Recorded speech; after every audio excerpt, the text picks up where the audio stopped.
With Andor Season 2 on the horizon, I think now is a perfect time to rank some Disney Plus LEGO Star Wars sets on a tier list. We're starting off strong with everyone's favorite show, The Mandalorian AT-ST. And honestly, I'm not too crazy about this set. I like the minifigs, but as far as the AT-ST goes, I could do without it. I didn't think we necessarily needed it. It was just another set on shelves for me. I didn't love it. I didn't hate it. It's kind of just there for me. So for those reasons, I am going to put this in the B tier. No particular reason, kind of just falls in the middle. There's sets that we'll get to that are better, and there's sets that we're going to get to that are worse. The Mandalorian Battle Pack is another example of a set that kind of just fell in the middle for me. I like this Battle Pack. I don't love it. I don't think it has enough to fall into the A tier. I don't think it has enough to fall into the C tier. So it's one of those things that just will happen to fall into the B tier, and I'm not going to be upset about it. But then we have the Razor Crest, and this was a beauty of a set, and who knows the next time we're going to be getting a LEGO Razor Crest once the UCS one later this year retires. Maybe we see in the leaked trailer, we did see the Razor Crest for the Mando movie, so maybe we could see another Razor Crest, but for the time being, that is all just pure speculation. But this was an amazing set. It was one that you had plenty of time to go get, and it was on shelves at the same time as the UCS one was for a little bit, so you did have a nice choice of picking whichever Razor Crest you wanted. And a lot of people, I feel, saved the money and went with the playset one because it was a fantastic model, a near perfect Razor Crest for a playscale model. So for those reasons alone, minifigs, great set, everything about it was near perfection. It has to go into the S tier, and it doesn't belong anywhere else. The Armorer's Forge. Now this was a set that you got the Armorer, which was a great minifig, and Paz Vizsla, which we now have a second variant of Paz Vizsla, which is slightly altered, and once his unforeseen fall in Mando Season 3 happened, people were saying to themselves, man, I wish I went to go pick up this set for that Paz Vizsla, but I don't think that this set, just because it has a great Paz Vizsla and Armorer, is all that. Yeah, there are 2 minifigs, but this set is more than just a couple minifigs. This set is just one that falls sort of in the middle for me once again. I know we're off strong with that B tier, but I can't put it any lower than that because the minifigs, like I mentioned, are very good. The build is nothing crazy, but it doesn't have to be crazy for a set of this type of build. So for those reasons, it's also going to have to fall into the B tier. And I just want to quickly mention that just because the Mando Battle Pack is behind the AT-ST doesn't mean I think it's a worse or a better set. It's kind of just wherever I'm dragging and dropping it. So let me know in the comments if you would like to see me doing it in the order of which set I think is the best in B tier, or just leave it as is and just drag and drop, or if it doesn't even matter to you. But back to the video, we have Grogru. This is an iconic set, and it was the first buildable Grogru. As we know, in the January wave of 2025, we got a downscaled Grogru, which many could argue is better than this one, but this was still a fantastic model, and is a fantastic model, and it's one of my favorite LEGO sets. Everyone loves Grogru. I love Grogru. He's just so dang cute. So this is an A tier set for me. I love how they went along with the display plaque. You have the robe, and there's so much posability with the head. You can actually even move the mouth, the ears. Everything about it is just so adorable, and you do get the little baller sphere from the Razor Crest that Grogru loves to play with. So all things considered, between displayability, playability, and value, I believe this set retailed for $90. It was a fantastic model, and one that I think whoever bought it will cherish it for years to come. Also following alongside is Grogu's man, Mando, with the Mandalorian helmet. The helmet line recently came back, and this Mando helmet wasn't a part of the recent wave, but a few waves ago, and fans loved it. I love it. Everything about it. I really like the color scheme that they went with. They couldn't get the exact chrome of the Mando helmet down, but they did go in that direction just a little bit with that chrome silver matte finish a little bit to smooth out the helmet, and still keeping the classic studs showing with the helmet, keeping that classic typical LEGO look, which is great. So this is where a majority of helmets will probably fall, since I am a huge advocate for the helmet line. Super happy that it's back. The Mando helmet I hold on a very high pedestal just because I love Mando and I love the helmet line. The UCS Razor Crest also goes at the S tier. This is one of the greatest LEGO sets of all time, one of the greatest UCS sets of all time. It is a fringe top 5 UCS set of all time, in my opinion. I think this is an overlooked UCS set. I think not enough people point to this and say, yeah, it should be in the top 5 or it's on my fringe top 5. I think it catches a lot of strays just because it wasn't a, I want to say, notable ship, if you will, like a Millennium Falcon or X-Wing, because it was only in the show for not even 2 full seasons. And for that reason, a lot of people were disappointed of, oh, Lego made a set this big for this much money on a ship that wasn't even around for all that long. And I really don't get that, because it's an awesome ship. It's from an awesome show, and Lego knew it was going to sell. It did sell. So I don't really get where people are coming from, the point of, oh, it wasn't even around that long, so this can't be an elite or amazing UCS set, which I say to that's just wrong. I believe this is very close to minifig scale. It might just be slightly off, but it's as close as you can get. It has a full-on interior with it. You have Boba Fett's armor, so many Easter eggs, and so many awesome minifigs in there. And you even have a buildable blurg as well. And if your biggest complaint about this set is that it wasn't in the show for all that long, that's a good thing, because they're complaining about screen time rather than the set itself. So that just even further proves how elite this set is. All right, the Razor Crest Microfighter. I'm not a Microfighter person. I don't really care all too much for them. So I do have some bias behind Microfighters, saying that I'm really not too crazy about them, but I have to put that behind me for this video alone, because this isn't a terrible Microfighter. It's just a Microfighter, so I can't put it in the D tier. I have to put it in the C tier. Personally, would I go out and buy this set? No. But I know there's plenty of people who do love Microfighters. There's plenty of people who went out and got this set, whether it was for their love of Microfighters or for that Mando minifig. And it's going to have to fall into the C tier. It's not my preference of a Lego set, but I know plenty of people that do love these sets. All right, Trouble on Tatooine is up next. And this is a set that I kind of feel indifferent about. I really don't care too much for it. Not the biggest fan of it, never really was, never really will be. I'm going to put this in the C tier. Maybe that's an unpopular opinion. I don't know. And I can do without ever owning this set, to be completely honest with you. The Imperial Armored Marauder is next, and what a great set this was. I love this set. I think that many people overlooked it and didn't like it as much in the very beginning, but then close to retirement or after retirement, when you could actually somehow still find some of these on sale, people really went out of their way to go get them, because the demand for them immediately shot up, because it was that instant regret factor, like with the Justifier that we'll get to later on in the video. But people didn't want to go out and get this set at first, and they waited too long, and now it has a huge fan base for it well after the fact. So I think this is an A tier set. I've always been a big fan of it, and I don't see that changing anytime soon. The Imperial Light Cruiser, Moff Gideon's ship, perfect.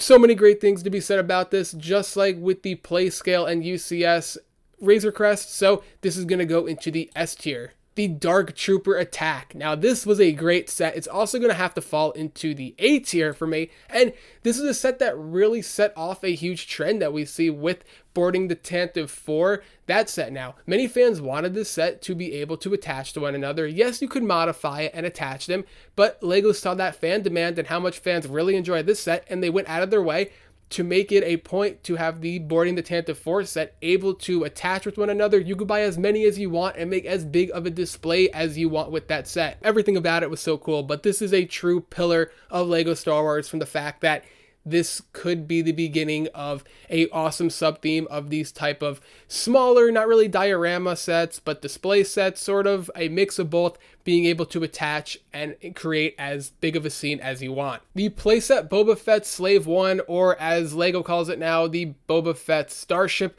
will fall into the B tier for me as well. I don't think this is the best Slave 1 that we've ever seen. I think that the UCS one will forever and always be the greatest Slave 1, unless they end up remaking that version. I know we're getting a Jango Fett version, but this is another set that I like it. I don't think it's bad. I don't think that it's particularly out of this world. You do get a Mando minifig, you do get a Boba Fett minifig. Anyway, this set is one that I like it probably the most out of any of the sets in the B tier so far, but I just don't think it's good enough to fall alongside of some of those A tier sets just yet. This would be sort of a set that if there was a tier between A and B, I would probably slide it in there, but there's not. So I have to give it the B tier treatment, sadly. The Dark Trooper helmet, C tier, probably my least favorite helmet. Honestly, it's not even a helmet, being that the Dark Trooper is not a person who wears a helmet, frankly. So when LEGO said that they wouldn't make a C-3PO helmet or anything like that because it's not a helmet, they went out of their way and they made a Dark Trooper helmet. And I think that was a mistake going out and saying that. This doesn't even fall into the C tier because it's not a true helmet. It's just by far and away the worst helmet that we have. I'm not the biggest fan how it really looks. I just think they could have done a better job with it. And frankly, I think we could have done without it. Boba Fett's throne room will fall into the C tier. I am not a fan of this set whatsoever. The minifigs are cool, yeah, but the build, it's just not good. I'm a huge Boba Fett fan, but I'm just not a huge fan of this set, to keep it simple. The N1 Starfighter will fall into the S tier. I love this set. The N1 Starfighter is one of my favorite ships in Star Wars, so already we're off to a good start. And it's a part of the Mando verse. So right off the bat, one of my favorite sets, one of my favorite Star Wars projects with Mando. Awesome minifigs, it's a great set, and all I can say is I hope we get a UCS version of Mando's N1 Starfighter soon. Hopefully we will get one in May of next year with the Mando movie coming out. They can have a Mandalorian related UCS set. Either that or we'll get something most likely in the fall for the big $600 plus whatever they're going to charge for that UCS set. Boba Fett's Microfighter, C tier. Same reasons as I stated for the Razor Crest. Yeah, you get a Boba Fett minifig, cool, whatever, it's a good fig, but I'm not a big Microfighter fan. I don't care all too much for them. I can do without them. Probably my favorite Microfighter in the list is the N1 Starfighter because you get 2 minifigs. Yes, they did charge you more money for the 2 minifigs when I don't think LEGO should have or needed to. The N1 Starfighter, yeah, cool, whatever, but it's a Microfighter. I know I keep on repeating myself with that, but I'm pretty sure we are done with Microfighters for the video. So, nope, we have one more, and I see that right now. All right, the Spider Tank is going to fall into the D tier. They missed a huge part of this set with one part of this not even being there. I think it was that General Grievous looking robot eye thing, not even on the set. And frankly, the only reason people went out to get this set was to get the cool Darksaber blade piece that was new for Mando at that point. The rest of the set, it was just a ball of gray bricks, and I wasn't going to go out of my way, spend money on a set that I was getting for one part. That just wasn't something I planned on doing, and I don't regret not getting this set, and I won't regret ever not getting this set. The Bo-Katan minifig was elite, but the main part of this set was the build, and it was just lackluster. The Pirate Snub Fighter, also in the D tier, don't really care too much for it. Not my favorite set. Minifigs were alright. The Snub Fighter was fine. Doesn't really go out of its way to be anything special. And I think 5-10 years from now, we'll look back on both of these sets, honestly, and say, oh yeah, remember those sets? Yeah, that was another set that LEGO made. Maybe not so much for the Spider Tank because it did include a cool Bo-Katan, but definitely for the Pirate Snub Fighter, that is a very forgettable set. The Fang Fighter vs. TIE Interceptor will fall into the B tier. Now, I want to preface, I love this set, but half of the set is the Fang Fighter, which one, wasn't even primarily in the scene that this set is supposed to depict, and 2, the Fang Fighter, don't really care all too much for it, while the TIE Interceptor is really the star of the show, while the minifigs also, I feel, do take a slight back seat. And the biggest thing might have been, I really only like the TIE Interceptor. The Fang Fighter was fine, it was whatever, didn't really do anything for me as far as, yeah, I want to spend the $100 to get the TIE Interceptor and Fang Fighter. It was more of, I want to spend the $100 to get the TIE Interceptor, and at that point, you're kind of thinking to yourself, that might be a little bit of an overpay, $100 for only liking half of the set. So for those reasons, it falls into the B tier. Maybe if the Fang Fighter was more involved in the scene, or I just liked how the Fang Fighter in the set looked more, I can move it up to the A tier. I really want to put it in the A tier, but I need to remember that only half of this set appealed to me. The Moff Gideon vs. Paz Vizsla Battle Pack, man, what a scene. RIP Paz Vizsla. This is going into the A tier, as well as the Ambush on Mandalore Battle Pack I'm also going to put in the A tier. And these sets both fall into the A tier for multiple reasons. The minifigs were awesome. It was a great battle pack. They were great battle packs to begin with, but the biggest thing is why they're both in the A tier is because you can combine them and make one giant scene. exactly like we saw from Mandalorian Season 3. You're supposed to buy these sets separately, combine them, and you can make a really cool scene and recreate what we saw on our TV screens. The Bark Speeder Escape, while it might be overpriced, probably is overpriced, you do get a really cool lamp. Who can forget about the Jedi Temple lamp? You get a Keller and Beck minifig. You get 2 501st Troopers. Yeah, there's helmet holes. I get that. And this is going to be an unpopular opinion, might be controversial. Putting it right in the A tier. I love this set. I love the Keller and Beck minifig. I love how this scene was from the Jedi Temple, and we see Lego now making or made something from the Jedi Temple with the lamp. All jokes aside, I really think that this was a step in the direction of Lego possibly being able to make a Jedi Temple. But with all the speculation and everything out of the way, this is an extremely accurate set from one of my favorite scenes in Mando Season 3, seeing Grogru escape the temple from Order 66. I love this set. I love Keller and Beck. Everything about this is executed so beautifully, and I think a lot of people might have this set lower, obviously because the helmet holes with the clone troopers, and I'm not going to discredit that. The clones look terrible with the helmet holes, but I need to look past that, and I need to remember the build of the set is really good, and there's so much more besides those 2 clones. The A tier is where I feel best putting that. The OG 501st Battle Pack, the S tier, there is no debate about this, no ends, ifs, or buts.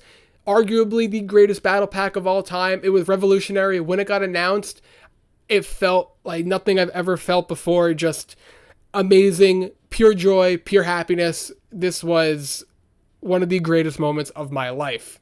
The 332nd Battle Pack, I'm going to put this in the B tier simply for the fact that you had a named character in a battle pack with Vaughn. Yeah, it's cool to get Vaughn, but named characters don't belong in battle packs. It would have been an A tier battle pack, but I have to put it in the B tier because of that. It gets deducted an entire row. The Armored Assault Tank, or AAT, this is another set I feel meh about, not really over the moon about it. I'm going to put it in the B tier. I feel it's a safe spot to put it.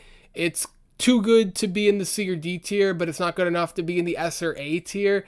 It's just one of those sets that we'll remember it in 5 or 10 years, I feel, but it won't be anything that we're going to really be over the moon about. The Captain Rex Microfighter, as much as the controversy around the whole thing with the Captain Rex minifig, I'm going to be consistent and I'm going to put the Microfighter in the C tier. I just don't like Microfighters. We have the Ahsoka and Maul duel on Mandalore, and might be an unpopular opinion again. I'm going to put it in the C tier.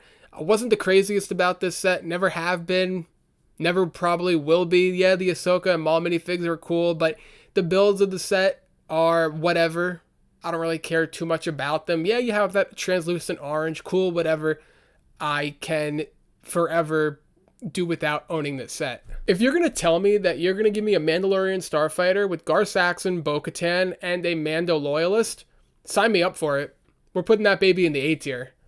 The Bad Batch Shuttle, beautiful set, the A tier. I love the Bad Batch. We need more Bad Batch sets. That's going to be a huge point about this. This is one of the only Bad Batch sets that Lego has ever made. I'm still holding out hope for a Bad Batch clone turbo tank one of these years. Fans want Bad Batch sets. It was a great show. And even more so, it has to do with clones, and we know how much the Lego Star Wars community loves clone troopers. You have a free layup for a successful set right here. The Justifier is an amazing set, and it's one that many people regret not picking up.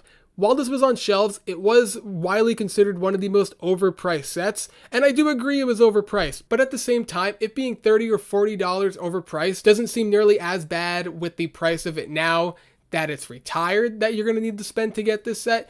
So I think there's a lot of regret for not picking up this set, and I think that speaks volumes about how good this set actually is.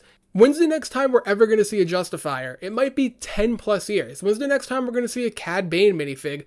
There is no telling on that. There were a lot of great minifigs included with a great set, and the biggest complaint was the price, not the actual build itself. So I'm going to actually put this in the A tier. It's one of my favorite sets from the last 5 years, in my opinion. There's been a lot of great sets, but this one is very special to me because I love Cad Bane, I love the Bad Batch, and we have Bad Batch sets here, and they are very far and few between, so we really need to appreciate them while they're on shelves. We're finishing off with some really good sets, so I quickly just want to get rid of these 2 sets, just so we can talk about these sets, which are awesome. So really quick, the Tanu Jedi Temple will fall into the C tier. I don't care about the set or the build or the show at all. I think the minifigs are phenomenal. And that's one reason that this says in the C tier, not the D tier. But the Crimson Firehawk has to fall into the D tier. The price of this is astronomically bad. I think it's $50 retail. You have stores that are selling this for over 50% off, and it's still not selling. So that just goes to show even 50% off is too much for this. Should have been like $15 max. So the minifigs, just like the new Jedi Temple, are great, but because of how insanely overpriced this is, it has to get the D tier treatment. I mean, $50 for the Crimson Firehawk is absurd, almost as absurd as spending all this time talking about how absurd it is. So we're going to move on to the Obi-Wan and Vader battle, and basically a gray base plate, but it has some cool minifigs. I think this set is overhated. While I don't like it all that much, the minifigs do carry this set very much so. So I'm going to put this in the C tier. It doesn't get the D tier treatment like I feel a lot of people want to put it in. And that's, like I mentioned, because the minifigs carry it so hard, and there are a few nice play features included as well, so I feel that the C tier is a relatively good spot for this.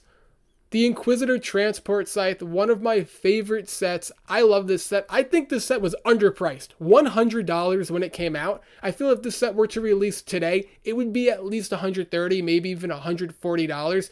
Awesome Inquisitor minifigs, awesome Kenobi minifig, awesome play features, plenty of room inside for your minifigs. This is the S tier, and this is forever going to be one of my favorite sets I have in my collection. Forever. It's so nice. I think the biggest downside of this set is how dusty it gets. It's very obvious to see when it's time to clean this set, so I always have to be on top of it, and it does get annoying here and there, but I love this build with all my heart. The Ambush on Ferrix is going to be a B tier set. What a great set this was. It was a small, compact set, one of the first sets. I believe it was the first set we had from the Andor show, and we know we're expecting more Andor sets with the buildable K2SO and the U-Wing coming out. So we are getting at least 2 more Andor sets, and I hope there's more to come because fans really love this show, and the Ambush on Ferrix was a great start in Season 1, and hopefully for the next few years, while this show is sadly coming to an end after 2 seasons, LEGO will keep on producing more and more sets.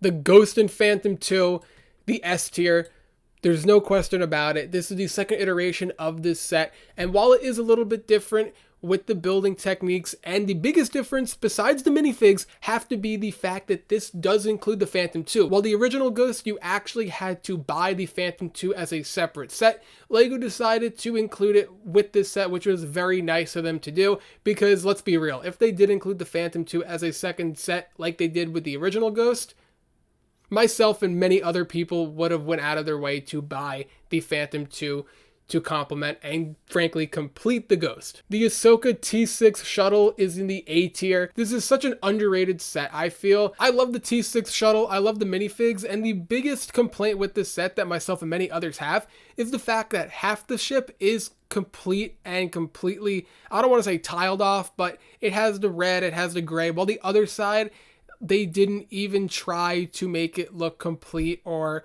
finished on that side at all, which this isn't a UCS set when that would have been completely unacceptable. It's a play set, but still they should have put a little bit of more effort into making the underneath or the other side looking a little bit better than what it does. Last and certainly not least is Shin Hati Starfighter versus the New Republic E-Wing. Unlike the TIE Interceptor and Mandalorian Fang Fighter, this set has 2 builds with both ships being phenomenal, while that set only had half of it really being appealing to me.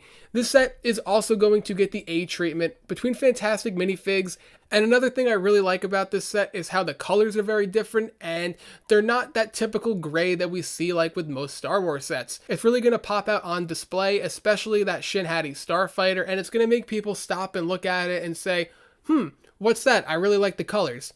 And then you have the privilege of being able to go into detail, and maybe you can make them a big LEGO Star Wars fan like yourself. So with all of that being said, this is my complete list of the LEGO Star Wars Disney Plus shows in a tier list, and I'm sure over the next year or two we will add even more sets between more shows coming out and more seasons. So let me know what you think about this list. What would you change on it? Let me know in the comments below, and just let me hear it. Good, bad, neutral, whatever you think about it. But don't forget to leave a like if you enjoyed, subscribe for more LEGO content, and I'll see you in the next one.